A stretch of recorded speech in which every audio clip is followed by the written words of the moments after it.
আমাকে খুঁজে পাবেন রূপসী বাংলায়, আমাকে খুঁজে পাবেন সোনালী ফসলের মাঝে, আমাকে খুঁজে পাবেন সেখানে যেখানে রাখালের বাঁশি বাজে, আমাকে খুঁজে পাবেন সেখানে যেখানে ভাসমান হাওরে অসহায় জেলের রাত কাটে, যেখানে ফসলের মাঠে কৃষানীরা ভোরবেলা লাঙল জোয়াল কাঁধে নিয়ে ছোটে।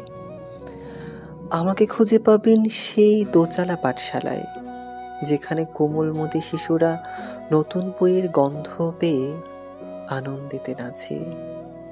আমাকে খুঁজে পাবেন সেই অবহেলিত বয়স্ক বাবা মার বৃদ্ধাশ্রমে। আমাকে খুঁজে পাবেন সেই বাংলায় যেখানে কৃষাণের বুকে স্বপ্ন খেলা করে। আমাকে খুঁজে পাবেন সেখানে যেখানে রাখালের বাঁশি বাজে।